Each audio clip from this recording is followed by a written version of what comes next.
L'humanité silencieuse, c'est donner la parole à des personnes agissant dans l'ombre, invisibles. C'est créer des ponts entre nous, des connexions et affirmer que l'humanité, c'est nous.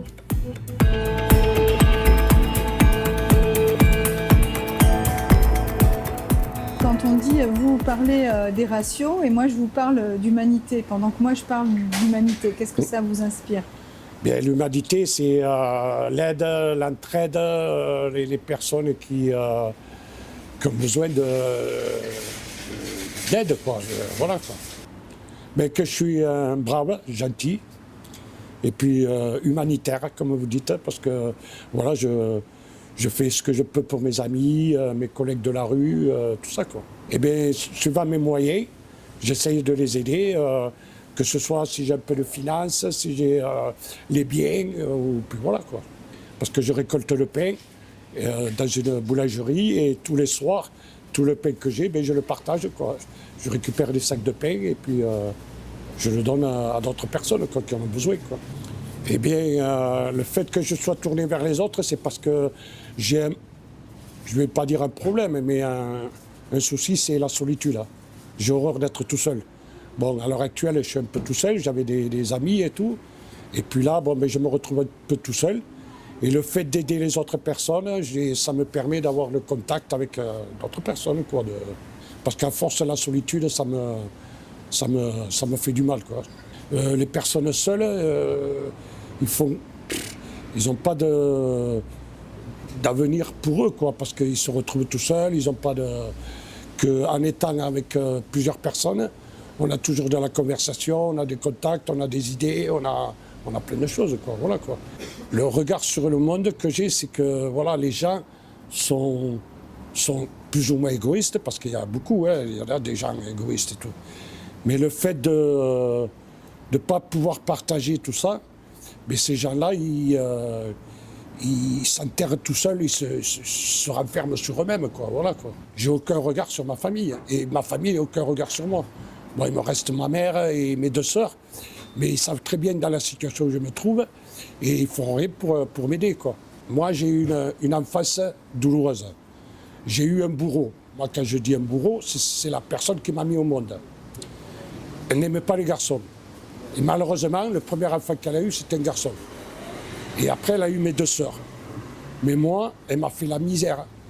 Et je pense que dans la situation où je me retrouve au jour d'aujourd'hui, que je suis comme ça instable parce que j'ai travaillé, je suis tombé dans la rue, j'ai travaillé, je suis tombé dans la rue. Et je pense que tout ce traumatisme, qu'on ne se rappelle pas quand jusqu'à l'âge de 5 ans, 6 ans, on ne se rappelle pas de ce qui nous arrivait dans notre enfance. Moi, j'ai eu une tante, la sœur de mon père, la petite sœur de mon père, qui m'a raconté ma situation. J'avais mon bourreau, et bien je me faisais dans les couches, elle me foutait dehors et elle me lavait au jet d'eau dehors. C'est un traumatisme tout ça. Et pourquoi je n'arrive pas à me relever à chaque fois? J'essaye de me relever, hein, je ne dis pas, hein, j'ai la volonté, j'essaye de me relever. Mais pourquoi je me casse la figure à chaque fois? Bon, j'ai eu des compagnes, hein, je ne veux pas dire, hein, mais à chaque fois, ça s'est cassé la figure, quoi. Ça s'est cassé la figure. J'étais chauffeur routier. En octobre 2021, j'avais trouvé du travail dans une société de messagerie et tout. Et j'ai fait mon travail, hein, correctement et tout. Mais bon, comme c'était de l'intérim et tout, j'ai perdu ma voiture pour aller travailler, j'ai perdu mon travail et j'ai perdu mon logement. Mais bon, c'était un truc associatif. Et de là, ils m'ont foutu dehors. Donc je me suis retrouvé comme ça dans la rue, quoi. La vie dans la rue, c'est... il faut essayer de s'en sortir, quoi. Donc il faut se défendre pour tous les problèmes, hein, aussi bien d'agression, de gens qui sont là, qui essayent de vous voler. Celui qui est costaud, il s'en sort, quoi. Celui qui est faible, il se fait manger. Oui, je garde l'espoir, je croise les doigts. J'aimerais qu'on m'aide un peu plus sur le logement. C'est mal géré, c'est pas qu'il n'y a pas assez d'aide, c'est que c'est mal géré. Pour moi, c'est mal géré. Moi, vous savez, ça m'est arrivé une fois, je suis monté à Toulouse pour le travail. Et j'étais parti avec 500 € dans la poche. Et j'en avais marre de ne pas trouver de boulot ici, donc je suis parti à Toulouse. À Toulouse, chance, je vais dans une société d'intérim il voyait mon CV, j'avais un beau CV, hein. J'ai un beau CV. Il voyait mon CV, il me rappelle 1h30 après, il me dit, monsieur, on a ce qu'il faut pour vous. On a du travail, vous allez vous présenter à telle société le lendemain. Dans le lendemain, je me suis présenté. Le problème, c'est que je n'avais pas d'hôtel, j'avais rien. Donc je dormais dans la voiture pour aller travailler tous les jours. Au bout d'un certain temps, j'avais plus d'argent, au bout de 3 jours, 4 jours. Et comme l'intérim, quand on travaille une semaine, on touche que la deuxième semaine pour avoir l'intérim, je suis allé au Secours catholique. C'est véridique, ce que je vous dis. Je vais au Secours catholique pour demander s'ils pouvaient me donner au moins pour faire du gasoil dans la voiture pour pouvoir aller travailler.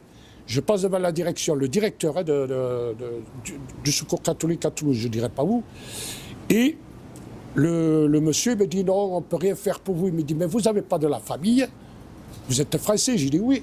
Mais vous n'avez pas de la famille? J'ai dit si, j'ai la famille, mais je ne demande pas ma famille.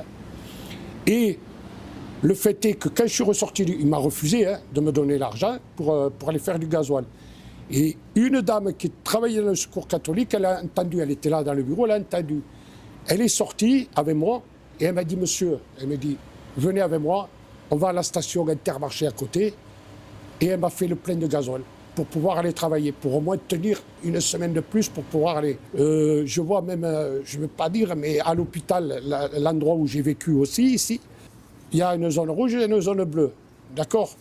Donc, on a une zone rouge. Bon, le matin, le soir, tu arrives à 5 h, le matin, à 7 h, on te fout dehors. Dégage. En zone bleue, il faut payer. Si on a un revenu, on peut avoir le logement, enfin la chambre. Si on n'a pas de revenu, il n'y a pas de chambre, il n'y a rien du tout. Moi, je vois, après, j'ai été logé, je veux dire, à Saleil, au bébé hôtel de Saleil. Il y a une partie premier étage qui est réservée aux gens qui viennent d'ailleurs. Hein?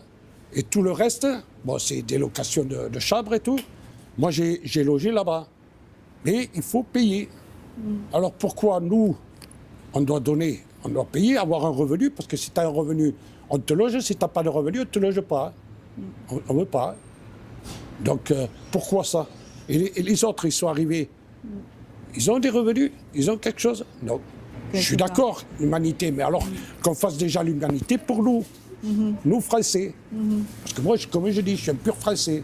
Mais parce qu'à l'actualité, maintenant, on ne parle que de ça. Tous les gens qui arrivent là, hein, et on en fait une priorité pour recevoir tout le monde. Moi, je m'en fous. Mais déjà, essayer de voir des personnes comme moi ou comme des collègues à moi. Hein. Bon, il y en a qui ne veulent pas, attention. Hein. Il y en a qui ne veulent pas. Ils sont dans la rue, ils aiment bien y rester. Moi, tout ce que je demande, c'est un logement et du travail. En étant dans la rue, je ne peux pas aller travailler. Comment vous voulez? Il y a combien de personnes qui m'ont dit « va travailler ». Je dis « ouais, je veux bien aller travailler. Mais si je dors dans la rue, je vais tenir combien de temps? Une semaine pour aller au travail? En tant que chauffeur en plus? C'est pas possible. C'est pas possible. Je vais vous dire, moi, c'est pas pour me jeter des fleurs, mais toutes les personnes que je peux croiser dans la journée, depuis que j'en croise et tout, je passe toujours bien. Que ce soit dans les commerces, que ce soit dans la rue, que ce soit... J'ai un aspect, bon, voilà, je ne suis pas, bien sûr...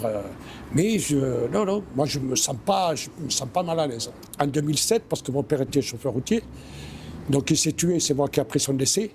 Moi, je descendais de Paris, justement. Et donc, c'est Madame Pinault, l'ambassadrice de Barcelone, qui m'a appelé.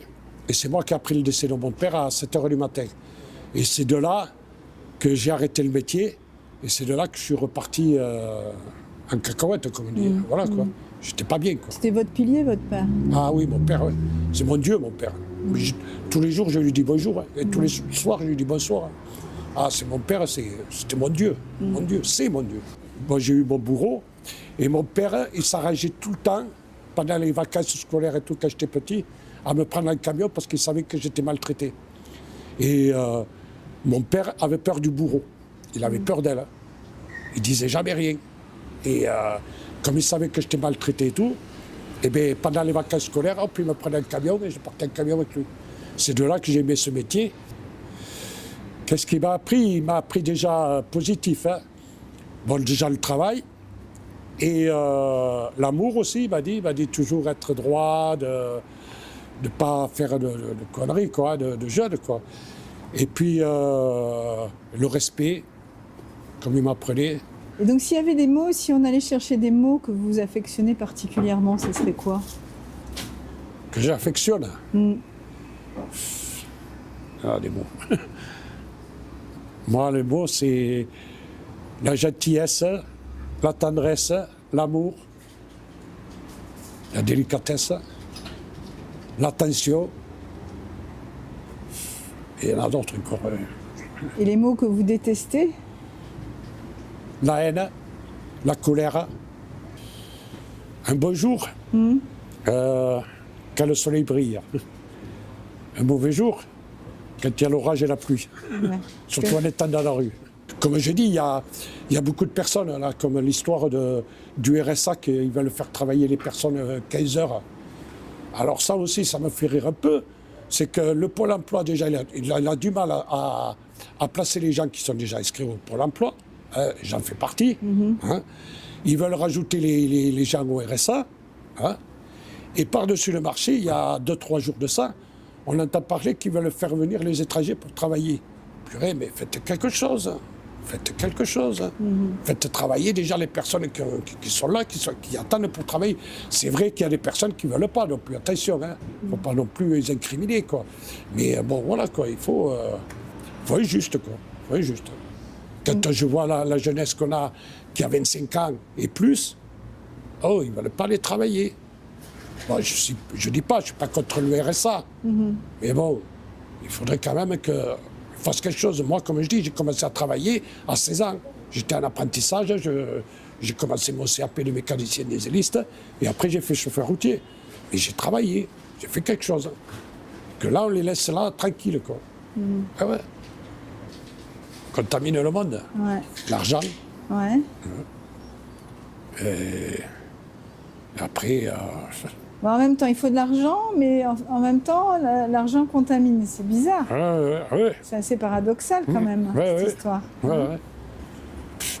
Ce que je veux dire le monde, c'est que les gens soient un peu plus humains, qu'ils soient je sais pas, la gentillesse, le partage, tout ça, quoi. Je veux dire, c'est ce qui devrait être, quoi. Ouais.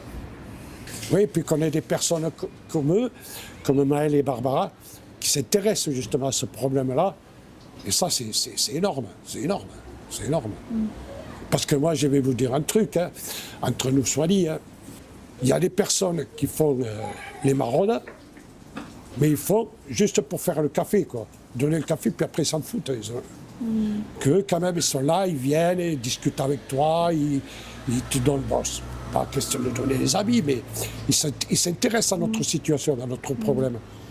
Qu'il y a les autres qui font les maraudes, allez, un coup de café, allez, merci, au revoir, quoi. Je veux dire, il y a aucun... Ils sont là parce qu'ils sont employés dans cette société-là, quoi, dans cette association. Mais ils ne font pas de social, quoi, de discussion, de contact, de parler. Hein. Voilà, d'avoir des propositions, des idées, voilà, quoi, de pouvoir discuter, quoi, du problème. Pourquoi tu es là? Voilà. Et ces personnes-là devraient s'intéresser. Mais non, ils ne s'intéressent pas. Si vous aviez, vous aviez par exemple, je ne sais pas, un décideur, notre président de la République en face de vous, Oui. qu'est-ce que vous lui diriez? Eh bien, bon, je vais dire quelque chose de pas bien, mais bon, faut que je le dise. Hein. Qu'on n'est plus au temps du Moyen-Âge. Les royalistes, hein, j'aime pas trop. Et lui, c'est un royaliste. Et il a du boulot. Hein. Parce qu'il faudrait qu'il passe quand même à faire ce qu'il faut. Hein. Parce qu'on fait l'autruche, hein, on fait ci, on fait là, mais non. Alors moi, je lui dirais, il faudrait se mettre au travail, hein, quand même. Hein. Parce que là, on commence à faire. Quoi.